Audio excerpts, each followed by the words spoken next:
Hello, അസ്സാം വലൈക്കും. Today emotions and moods എന്ന ഓർഗനൈസേഷൻ ബിഹേവിയറിലെ എന്ന വിഷയത്തിലെ ഇമോഷൻസ് ആൻഡ് മൂഡ്സ് എന്ന അധ്യായത്തെക്കുറിച്ചാണ് സംസാരിക്കുന്നത്.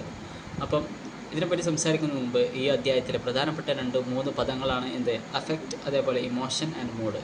ഇവ എന്താണെന്ന് പറയാം. അപ്പോൾ ആദ്യമായിട്ട് അഫക്റ്റ് എന്ന് പറയുകയാണെങ്കിൽ ഒരു വ്യക്തി അനുഭവിക്കുന്ന പൊതുവായ വികാരങ്ങൾക്കാണ് എന്ത് പറയുന്നത്, അഫക്റ്റ് എന്ന് പറയുന്നത്.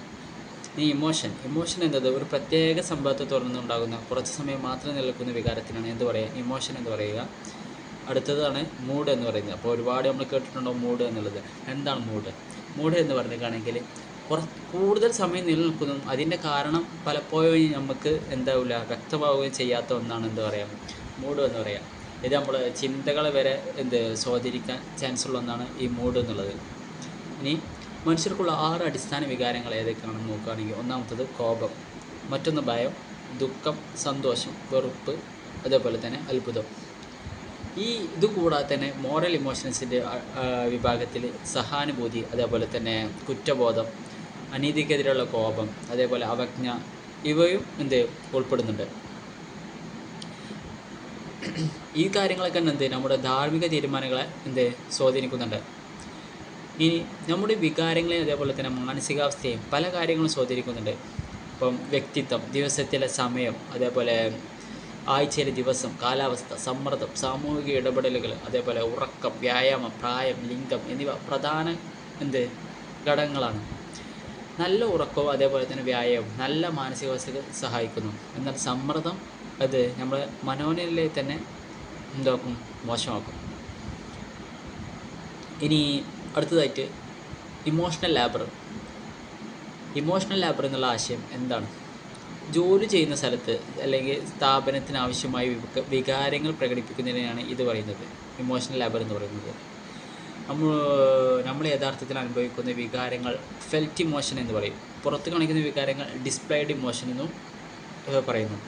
ഇവ തമ്മിലുള്ള വ്യത്യാസത്തെ ഇമോഷണൽ ഡിസോണൻസ് എന്ന് വിളിക്കുന്നു.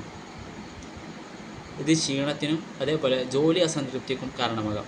ഇത് കൈകാര്യം ചെയ്യാൻ 2 രീതികളുണ്ട്. ഒന്നാമത്തതാണ്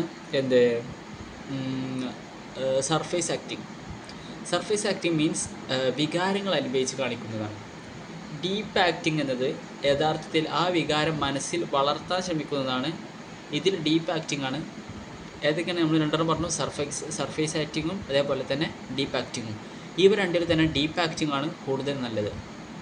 ഇനി അടുത്തതാണ് എഫക്റ്റീവ് ഇവൻറ്റ് തിയറി, AET. അതെന്താണ് നോക്കാം.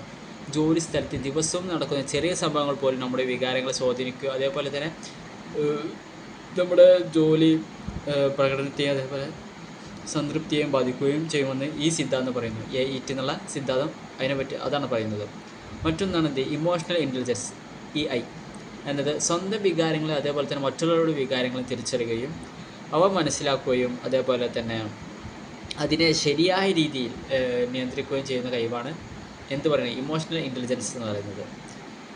ഉയർന്ന ഇമോഷണൽ ഇൻ്റലിജൻസ് ഉള്ളവർ മികച്ച നേതാക്കളാകാനും ടീമിൽ നല്ല രീതിയിൽ പ്രവർത്തിക്കാനും മികച്ച പഠനം കാഴ്ചവെക്കാനും സാധ്യതയുണ്ട്. കാരണം അവർക്ക് ഒരു ഇൻ്റലിജൻസ് ഉണ്ട്. ഇമോഷനെ എങ്ങനെ കൈകാര്യം ചെയ്യണം എന്നുള്ളത് ഇൻ്റലിജൻസ് ഉള്ള കാരണത്തിൽ അവർക്ക് എങ്ങനെ കൈകാര്യം ചെയ്യണമെന്ന് മനസ്സിലാവും.